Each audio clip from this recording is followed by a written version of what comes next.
কিতাবুন আনজালনাহু ইলাইক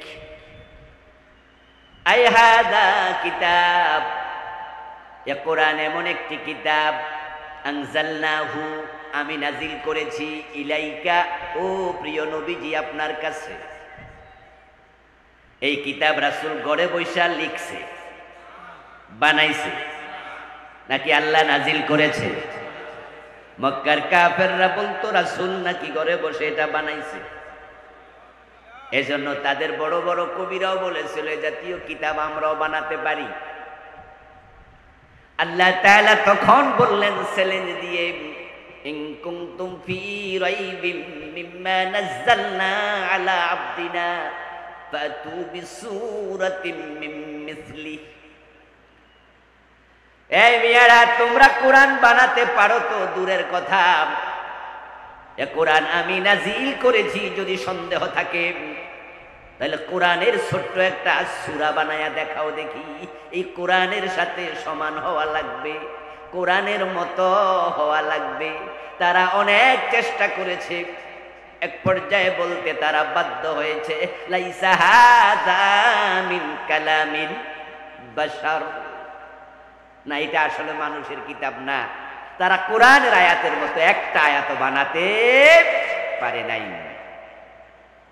fine লাম তাফআলু ওয়া লান তাফআলু, এবার অন্য আয়াত আল্লাহ তাআলা বলতেছেন পারো নাই, কোরআনের মতো একটা আয়াত তোমরা বানাতে পারো নাই। ওয়া লান তাফআলু, আমি আল্লাহ চ্যালেঞ্জ করলাম কিয়ামত পর্যন্ত এরকম একটা আয়াত বানাতে পারবে না। কিতাবুন আনজালনাহু ইলাইক, হে নবী এই কিতাব আমি আপনার কাছে নাজিল করেছি। আমরা সকলে জানি এই কোরআনের মতো দামি কোনো কিতাব পৃথিবীতে দ্বিতীয়টি নাই। এটা এমন এক কিতাব, এর সাথে যেই লাগে তার দাম আল্লাহ নিজে বাড়াইয়া দেয়। এই কোরআন যে রাতে নাজিল হলো, সে রাতের দাম 1000 মাসের চেয়ে বেশি হয়ে গেল। এই কোরআন যে নবীর উপর নাজিল হলো, সে নবী সেরা নবী হয়ে গেলেন। যে উম্মতের কাছে কোরআন এসেছে, কুনতুম খায়রা উম্মাহ, উম্মতে মুহাম্মাদি সর্বশ্রেষ্ঠ উম্মত হয়ে গেছে। এই দামি কিতাব আল্লাহ কেন নাজিল করলেন? এবার তিনি সূরাত ইব্রাহিমের পরবর্তী অংশে বলছেন আয়াতে কারিমার, লিতুখরিজান নাস মিনাজ যুলুমাতি ইলান নূর, ও প্রিয় নবী এই কিতাব নাজিল করেছি আপনি মানুষগুলোকে কিতাবের দ্বারা অন্ধকার থেকে বের করে আলোর পথ দেখিয়ে দেবেন। আমি অন্ধকার থেকে মানুষকে বের করার জন্য কোরআন পাঠাইছি। এ কোরআন যেই যুগে আগমন করেছিল ওই যুগের নামও ছিল আইয়ামে জাহিলিয়া, অন্ধকার যুগ, তমসার যুগ, অজ্ঞতার যুগ, বিভ্রান্তির যুগ, জুলমের যুগ। পৃথিবীতে ওই যুগের মতো নিকৃষ্ট কোন যুগ কখনো আসে নাই। কোরআন সেই যুগে এসেছে যে যুগের নামই অন্ধকার যুগ। নবীজি সাল্লাল্লাহু আলাইহি ওয়াসাল্লাম এই কিতাব পাওয়ার পর মানুষের কাছে কিতাব প্রচার শুরু করলেন। আবু বকর সিদ্দিক গ্রহণ করলেন, মা খাদিজাতুল কুবরা রাদিয়াল্লাহু তাআলা আনহা গ্রহণ করলেন, হযরত আলী, হযরত যায়েদ, পর্যায়ক্রমে 1,24,000 মতো সাহাবী তারা কোরআন গ্রহণ করলেন। নবীজি সাল্লাল্লাহু আলাইহি ওয়াসাল্লাম এই কোরআন দিয়ে মানুষগুলোকে এমন ভাবে অন্ধকার থেকে আলোর পথে আনতে থাকলেন, রাসূল ইন্তেকালের আগে ঘোষণা দিলেন, খায়রুল কুরুনি করনি, যে যুগের নাম তোমরা সবাই মিলাইয়া জাহিলিয়া দিলে, এখন আর অন্ধকার নাই। আমি নবী মুহাম্মদ ঘোষণা করছি, খায়রুল কুরুনি করনি, বরং আমার যুগ হলো পৃথিবীর সর্বশ্রেষ্ঠ যুগ। অন্ধকার শেষ। নবী মুহাম্মদ যেই যুগে কোরআন নিয়ে এসেছিলেন সে জাহিলিয়াতের যুগের ইতিহাস আপনারা কম বেশি জানেন। খুনাখুনি, মারামারি, মদপান, দর্শন, সেখানের মানুষগুলো এতটা নিচে নেমেছিল, বাবা নিজের সদ্য প্রসূত কন্যা সন্তানটাকে নিজ হাতে জীবিত মাটিতে চাপা দিয়ে দিত। ছেলে মেয়ে মা বাবা এক টেবিলে বসে মদ পান করত।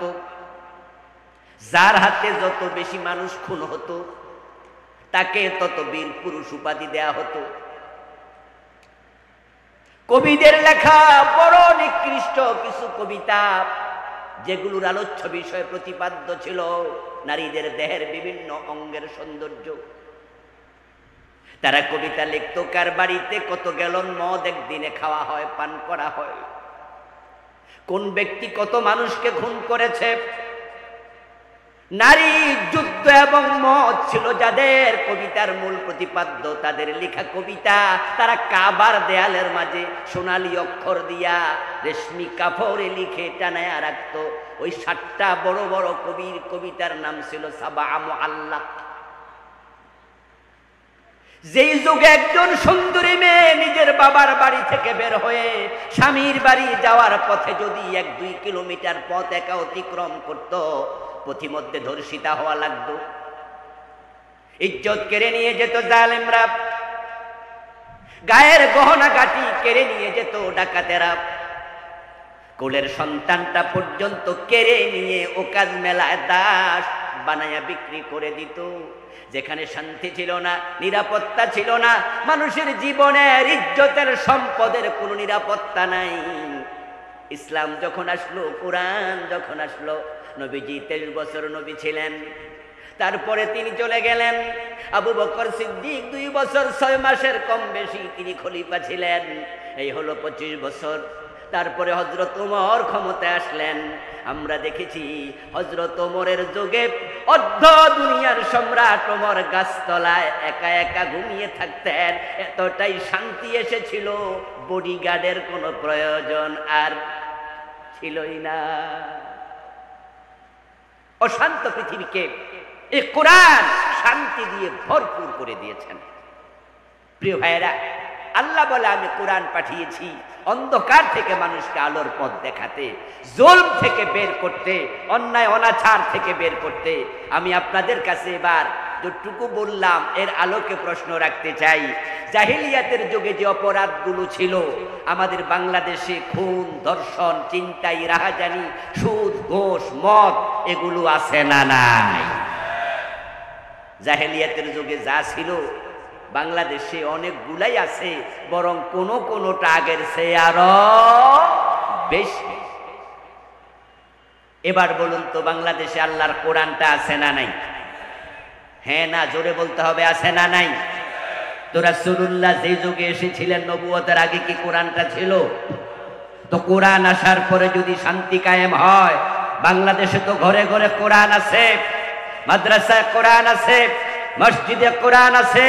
এই রমাদানে কোরআনের খতম হয়েছে লক্ষ লক্ষ বার, কিন্তু অন্ধকার দূর হলো না। কারণটা খুঁজে বের করা দরকার আছে না নাই? কারণ হচ্ছে এখন কোরআন শুধু তেলাওয়াতে আছে, কোরআন আমলে। এই রমাদানে কোরআন খতম যে হলো মসজিদগুলোতে, সেখানে হাফিজ সাহেবরা খতম করেছে, তেলাওয়াত করেছে, আস-সারিকু ওয়াস-সারিকাতু ফাকতাউ আইদিয়াহুমা, চোর নারী হোক আর পুরুষ হোক, চোর ধরে হাত কেটে দাও। এই আয়াত ছাড়া কি কোরআন খতম হয়েছে? প্রিয় ভাইরা কথা বলেন না, এই আয়াত কি বাদ দিয়া খতম হয়েছে? কিন্তু চোরের হাত কাটা হয়েছে, তেলাওয়াতে আছে, আমলে নাই। কোরআনে তেলাওয়াত হয়েছে, জানিয়াতু ওয়াজ-জানি ফাজলিদু কুল্লা ওয়াহিদিন মিনহুমা মিয়াতা জালদা। জেনাকারী নারী, জেনাকারী পুরুষ অবিবাহিত হলে তাদেরকে 100 বেত লাগাও। যে আয়াতে কারিমাতে হুকুম দেয়া হয়েছে, কোরআন খতম যখন হয় এই আয়াত কি বাদ দিয়েছে? তেলাওয়াত তো হলো 100 বেত।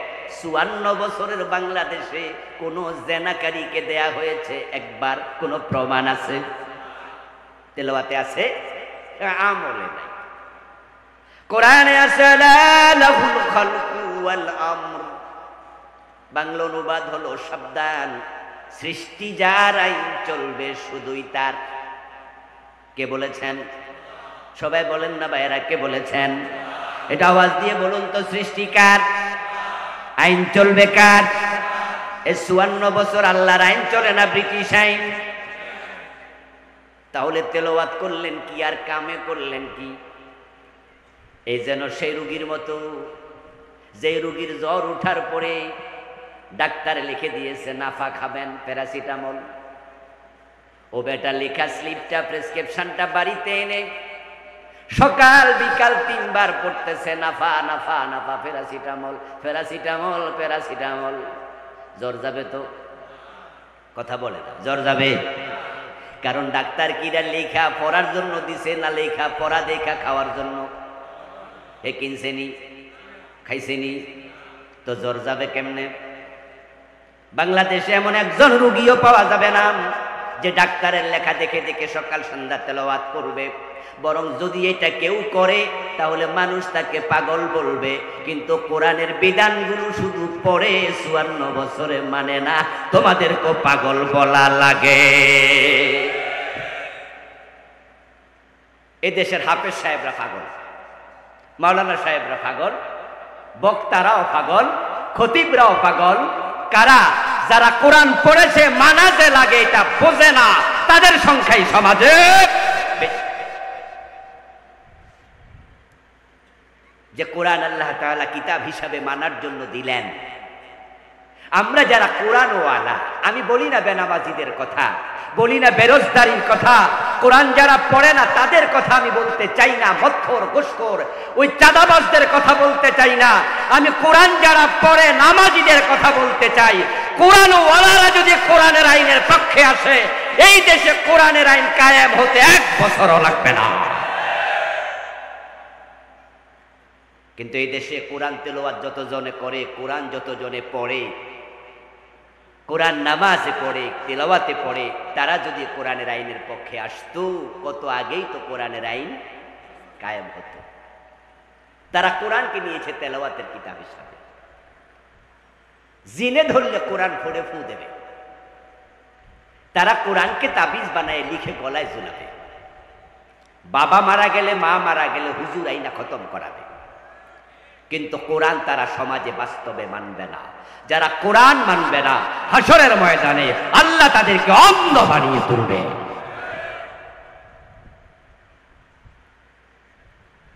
আল্লাহ নিজে বলছেন, মান আরাদা যিকরি ফাইন্না লাহু মাঈশাতান দানকা ওয়া নাহশুরুহু ইয়াওমাল কিয়ামাতি আ'মা। যে মানুষগুলো আমার জিকির, আমার কোরআন থেকে নিজের মুখ ফিরিয়ে নিল, আমি আল্লাহ তাদের জীবনকে সংকীর্ণ বানিয়ে দেব, তাদের জীবনের বরকত ছিনায় নেব, শান্তি তুলে নেব। আসলে বাস্তব, যাদের পরিবারে কোরআন নাই, জীবনে কোরআন নাই, তাদের পরিবারে শান্তিও নাই। পয়সা আছে, তাদের হাতে ক্ষমতা আছে, কিন্তু পরিবারে শান্তি নাই। আপনারা যে বড় বড় বিল্ডিং দেখেন না, পাজারো, ল্যান্ড ক্রুজার, মার্সিডিজ বেঞ্জের গাড়ি দেখেন না, আপনারা তো মনে করেন যে আরে কত সুখী মানুষ। বাস্তবতা কিন্তু উল্টা। ভিতরের খবর নিয়ে দেখেন, অধিকাংশ টাকাওয়ালা, ক্ষমতাওয়ালা, তাদের ঘরের বউয়ে তাদের কথা শোনে না। কোরআন থেকে মানুষ যখন বিমুখ হয়, আল্লাহ নিজে বলেছেন আমি জীবন সংকীর্ণ করে দিই। পৃথিবীর সবচেয়ে ধনী যে কয়জন আছে তার মাঝে একজন বিল গেটস। কয়েক বছর লাগাতার পৃথিবীর 1 নাম্বার ধনী ছিলেন তিনি। আজ থেকে বছর 1.5 আগে বিল গেটসের বউ তাকে ডিভোর্স দিয়েছে। এই কথাটা কি আজকে শুনলেন না আগেও শুনছেন? যারা শুনছেন একটু বলুন তো, শুনেছেন? শোনার লোক এখানে অনেকে আছেন। পৃথিবীর সবচেয়ে ধনী মানুষ বিল গেটস, গড়ের বউয়ের সাথে ডিভোর্স হয়েছে। বৈবাহিক সম্পর্ক ছিল 3 যুগের কাছাকাছি। 2 জন এখন বয়স 60-এর কম বেশি। এই বুড়া বয়সে ডিভোর্স হওয়া প্রমাণ করে পরিবারের টাকা ছিল কিন্তু শান্তি ছিল না। কারণ বিল গেটস কি কোরআন অনুসরণ করে? কোরআনমুখী না কোরআন বিমুখ? পুরা পাশ্চাত্য বিশ্বের নমুনা তাকে দেখে নেন। এই অগাস্টে আমি আমেরিকায় গিয়েছিলাম, 10টি অঙ্গরাজ্যে প্রোগ্রাম করেছি, ক্যালিফোর্নিয়া, লস অ্যাঞ্জেলস সহ। বাংলাদেশ যেদিন দ্বিতীয় স্বাধীনতা পায় সেদিন আমি আসমানে ছিলাম, বিমানে ছিলাম। 4 তারিখ রাতে আমার ফ্লাইট ছিল, তখন তো চলছিল কারফিউ, মনে আসেনি? 4 তারিখ কারফিউ দিছিল না?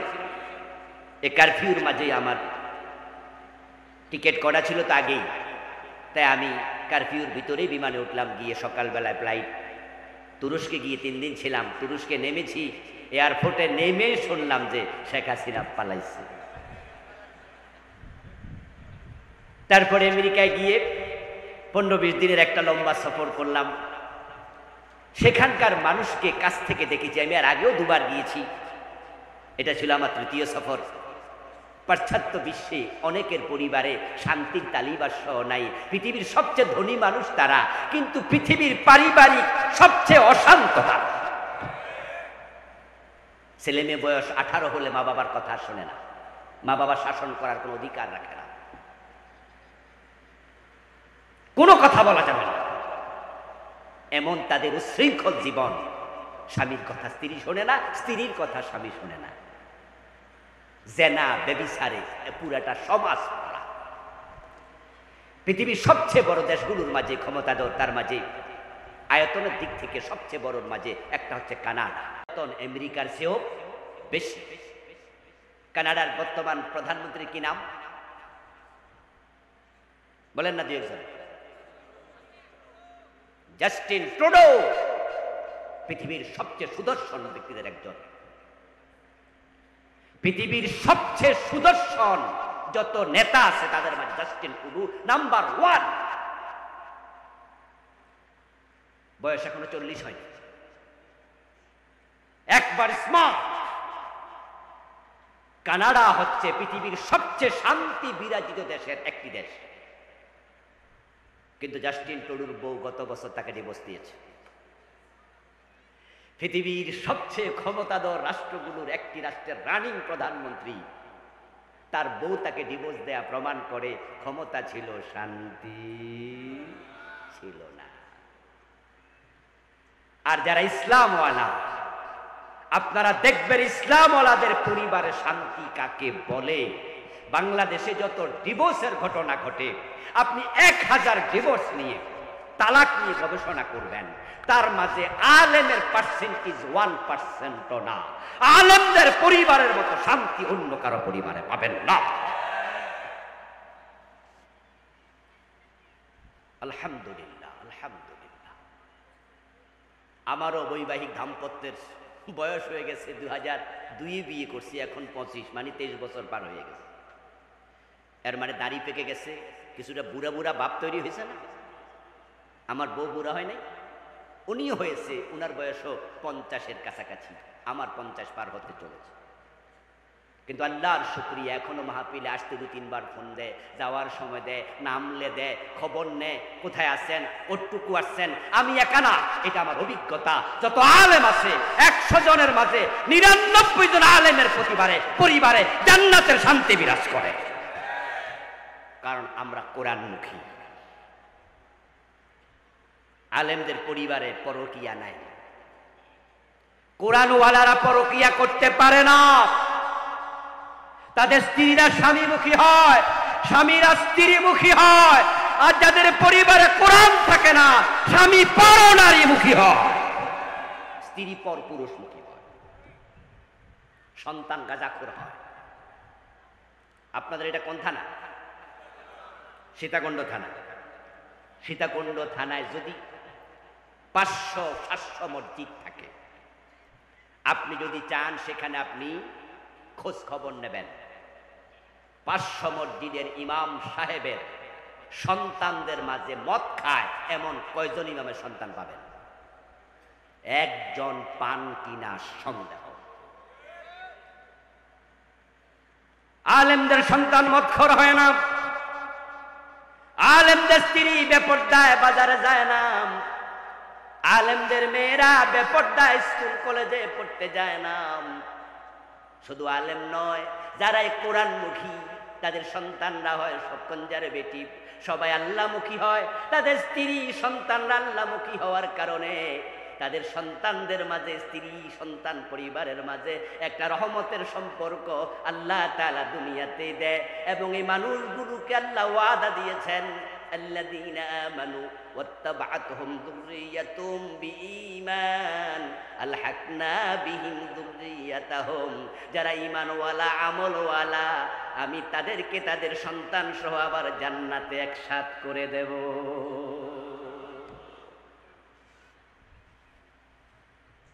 ওমান আরাদা আন যিকরি ফাইন্না লাহু মাঈশাতান দানকা। পয়সা আছে, ঢাকা শহরে এমন বাড়িওয়ালা আছে, গুলশানে বাড়ি আছে, রাতে 2টা-3টা বাজে ট্যাবলেট না খাইলে ঘুমে ধরে না, ঘরে এসি চলতেছে, ঘুম নাই। আর যারা গরিব রিক্সাওয়ালা ঠেলাওয়ালা, ওই লোকগুলার খবর নেবেন, ছোঁয়ার জন্য খাট নাই, মাটির মাঝে শোয়, কিন্তু সে ওদের মতো হারামখোর না, তাই তারা ট্যাবলেট খেয়ে ঘুমানো লাগে না। আল্লাহ তাআলা জীবনকে সংকীর্ণ করে দেবেন, এটা হলো প্রথম কথা। দ্বিতীয়, ওয়া নাহশুরুহু ইয়াউমাল কিয়ামাতি আ'মা, যারা কোরআন থেকে দূরে থাকে আল্লাহ বলেন আমি কিয়ামতের দিন তাদেরকে অন্ধ বানিয়ে তুলব। 54 বছরের বাংলাদেশ, আমার প্রশ্নের জবাব দিবেন, আলোচনা শেষ দিকে চলে যাচ্ছে কিন্তু উঠাউঠি করা যাবে না। প্রশ্নের জবাব দেন, 54 বছরের বাংলাদেশ কোরআন দিয়ে চলছে কয়দিন? আমার রাসূল মদিনার প্রেসিডেন্ট ছিলেন 10 বছর। এই 10 বছরে তিনি কি মন মতো দেশ চালাইছে না কোরআন মতো? সে কোরআন বাংলাদেশে আছে তো? আল্লাহর কোরআন দিয়ে দেশ চলা দরকার আছে না নাই? কিন্তু আমরা চালাইনি, ব্যর্থ হয়েছি। নবীজি সাল্লাল্লাহু আলাইহি সাল্লাম বলেছেন, আমার মেয়ে ফাতেমা চুরি করলে আমি ফাতেমার হাত কেটে দেব। নবীজির সময় চোর ধরা পড়লে হাত কেটে দিতেন। আওয়াজ করে বলুন তো, বাংলাদেশে চোর আছে না নাই? কিন্তু 54 বছরে হাত কাটছেন কয়জনের? তাহলে এখানে কোরআন কায়েম করতে ব্যর্থ হয়েছেন। আমার আদালতে কোরআন নাই, আমার সংসদ কোরআন দিয়ে চলে না, আমার গণভবন চলে না, বঙ্গভবন চলে না, আমার সচিবালয় চলে না, মন্ত্রণালয় চলে না, অর্থনীতি, সমাজনীতি, রাজনীতি, শিক্ষানীতি কোনোটাই কোরআন দিয়ে চলে না। যারা 54 বছর কোরআন ছাড়া দেশ চালাইছে প্রত্যেকটাকে আল্লাহ আখিরাতে অন্ধ বানিয়ে তুলবে।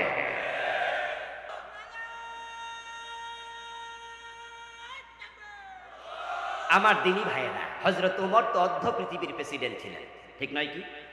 অর্ধ পৃথিবী করেছো শাসন, ধুলার তখ্তে বসে, খেজুর পাতার প্রাসাদ তোমার বারে বারে গেছে বসে। হযরত ওমর ইসলামী রাষ্ট্রের সীমানা ছিল 50 লক্ষ বর্গ মাইল। আমাদের বাংলাদেশের সীমানা হলো মাত্র 56,000 বর্গ মাইল। তাহলে হযরত ওমর রাদিয়াল্লাহু তাআলা আনহুর ইসলামী রাষ্ট্রটার পরিসীমা ছিল প্রায় 100টা বাংলাদেশের সমান। আপনাদের কাছে আমার বিনয়ের সাথে প্রশ্ন, উত্তর যারা জানেন জবাব দিন। হযরত ওমর তো 10 বছর প্রেসিডেন্ট ছিলেন, মন মতো দেশ চালাইছে না কোরআন মতো? তো রাসূল চালাইলেন কোরআন দিয়ে, আবু বকর চালাইলেন কোরআন দিয়ে, ওমর চালাইলেন কোরআন দিয়ে, ওসমান চালাইলেন কোরআন দিয়ে, আলী চালাইলেন কোরআন দিয়ে, আমিরে মুয়াবিয়া চালাইলেন কোরআন দিয়ে। রাসূলের সাহাবীদের আদর্শ থেকে, রাসূলের আদর্শ থেকে আমরা সরে 54টা বছর ডক্টর কামালের লেখা সংবিধান দিয়ে চালাচ্ছি। কোরআনের সে যারা ডক্টর কামালের সংবিধানকে মূল্য দেয়, আল্লাহ তাদেরকে অন্ধ বানিয়ে তুলবেন। আপনারা কি আখেরাতে অন্ধ হয়ে উঠতে চান? যদি অন্ধ হয়ে উঠতে না চান তাহলে কোরআনের পক্ষে আপনাদের আসতেই হবে। দ্বিতীয় হচ্ছে, যেই মানুষগুলো দুনিয়ায় কোরআন থেকে মুখ ফিরিয়ে নিয়েছে, হাসরের ময়দানে রাসূলুল্লাহ সাল্লাল্লাহু আলাইহি ওয়াসাল্লাম নিজে তাদের বিরুদ্ধে আল্লাহর আদালতে মামলা দেবেন। وقال الرسول يا رب إن قومي اتخذوا هذا القرآن مهجورا। কোরআন আল্লাহ তাআলা বলেন, হাসরের দিন রাসূল বলবো, ও আল্লাহ, আমার রেখে আসা কোরআন থেকে এই লোকগুলো মুখ ফিরিয়ে নিয়েছিল, তারা কোরআন পরিত্যাগ করেছিল, আমি তাদের বিরুদ্ধে মামলা দিলাম, তুমি বিচার করো। রাসূলের শাফাআত চান না মামলার আসামি হতে চান? রাসূলের শাফাত চান কিনা? তো রাসূল তো মামলা দেবে। রাসূল যদি মামলা দেয় আপনার জন্য কোনো শাফাতকারী আর পাবেন না। আচ্ছা, আমরা যে নামাজ কালাম ইবাদত করি, প্রিয় ভাইরা একটু বুঝে শুনে জবাব দিয়েন তো, আমাদের নিজের আমল দিয়ে আমরা নাজাত পেয়ে যাব নাকি রাসূলের শাফাত লাগবে? আচ্ছা, নিজের আমলে কে কে নাজাত পাবেন এই সৎ সাহস কি আমাদের আছে? হাত তোলা দিতে পারবেন সাহস করে? প্রত্যেকে আমরা রাসূলের শাফাতের কাঙ্গাল। এখন রাসূল যদি মামলা দেয়, শাফাত কপালে নাই, তাহলে যদি রাসূলের শাফাত চান, আল্লাহর কোরআনের পক্ষে আসা দরকার আছে কিনা? কিন্তু বড় পরিতাপ, আমরা যখন কোরআনের আইনের কথা বলি, কোরআন দিয়ে দেশ চালাতে বলি, তখনই কিছু ভাইয়েরা বলে হুজুররা রাজনীতি না করলে হয় না, হুজুররা মাহফিলে আসছে ওয়াজ না কইরা সারাক্ষণ রাজনীতি করছে। ও দোস্ত, এ কোরআনে নামাজের কথা আছে, নামাজের ওয়াজ করলে রাজনীতি হয় না, রোজার ওয়াজ করলে রাজনীতি হয় না, হজের ওয়াজ করলে রাজনীতি হয় না। যে কোরআন দিয়ে রাসূল দেশ চালাইছে, এ কোরআন আল্লাহর আইন দিয়ে আল্লাহর জমিন চালাতে বলেছে। ইনিল হুকমু ইল্লা লিল্লাহ, আল্লাহ ছাড়া কারো হুকুম চলবে না। আল্লাহর আইনের কথা বললে তোমার কাছে রাজনীতির গন্ধ লাগে, তুমি মুখ ফিরিয়ে নাও। আল্লাহর কসম, তুমি রাসূলের মামলার আসামি হওয়া লাগবে, তোমার উপায় নাই। যদি আমরা আল্লাহর কোরআনের দিকে ফিরে আসতে পারি, তাহলে সুখ এবং শান্তি একটি বাংলাদেশ আমরা ফিরে পাব। বঙ্গবন্ধু বড় স্বপ্ন দেখে দেশটা স্বাধীন করেছিলেন, সোনার বাংলা বানাবেন, কিন্তু সোনার বাংলা তো হয়নি, তলাবিহীন জুড়ি হয়েছে। উনি ক্ষমতায় যখন ছিলেন, মাত্র 1.5-2 বছরের ব্যবধান উনার স্বপ্নটা ভেঙে গিয়েছিল। তিনি আফসোস করে বলেছিলেন, মানুষ পায় স্বর্ণের খনি, আমি পাইছি। তিনি বলেছিলেন, আমার ডানে চোর বামে চোর, সামনে চোর পিছনে চোর। উনি বলেছিলেন চোর। এই বক্তৃতা ওই সময় যখন বিএনপির জন্ম হয়নি, যখন জাতীয় পার্টির জন্ম হয়নি। উনার বক্তৃতা যখন দিচ্ছিলেন ডানে চোর বামে চোর সামনে চোর পিছনে চোর, তখন জামাত ইসলাম নেজামি ইসলাম তারা কাজ করতে পারেনি। ইসলামী সব দল ছিল নিষিদ্ধ, জাতীয় পার্টি বিএনপির জন্ম হয়নি। তাহলে ছিল তো শুধু ওদের দল, ওদের দলে উনিই বলছেন ডাইনে বামে সামনে পিছে সব চোর।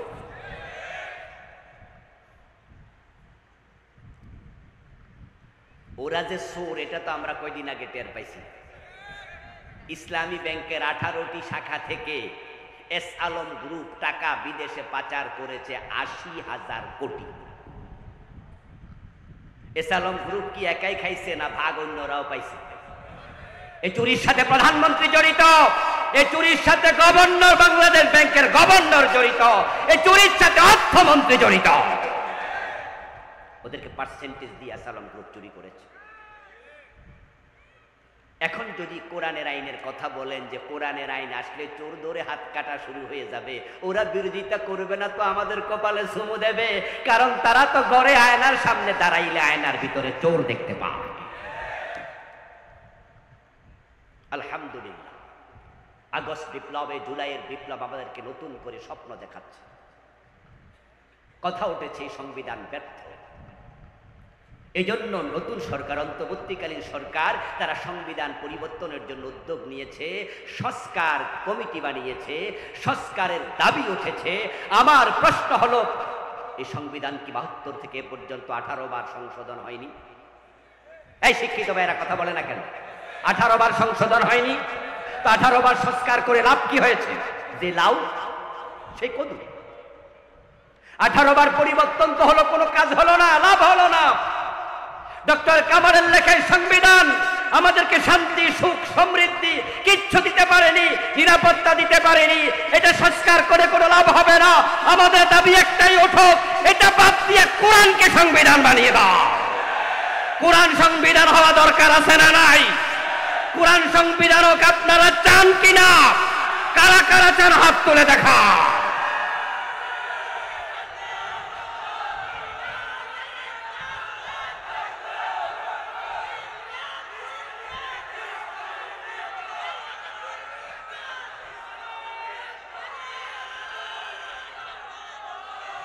আমার প্রিয় ভাইয়েরা, আমরা আশাহত নই, আমরা নতুন সূর্যোদয়ের স্বপ্ন দেখছি।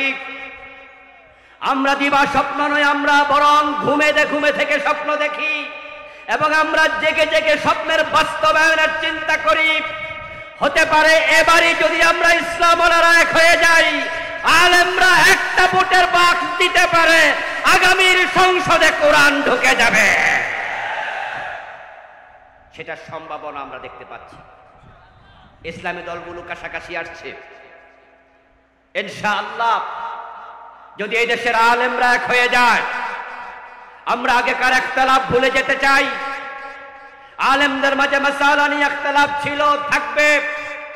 এটা ইসলামের ডাইভার্সিটি, ইসলামের বিউটি। সাহাবাদের মাঝে ইখতিলাফ ছিল, কিন্তু আল্লাহর কোরআন নিয়ে আমাদের কোনো দ্বিমত নেই, রাসূলের হাদিস নিয়ে কোনো দ্বিমত নেই। আমরা কোরআনের ব্যাপারে একমত যদি হয়ে যায়, আলেমরা ঐক্যবদ্ধ হলে জালেমরা লেজ তুলে ফেলাবে। আসুন না, জাহেলিয়াতের অন্ধকার যে কোরআন দূর করেছিল, নব্য জাহেলিয়াতের অন্ধকার বাংলাদেশ থেকে সে কোরআন আবার দূর করবে। এই স্বপ্ন সামনে নিয়ে আগামীর সংসদে আল্লাহর কোরআনকে আমরা সংবিধান হিসাবে দেখতে চাই। এই উদ্দেশ্যে সকল মুসলমান একমত হয়ে যায়।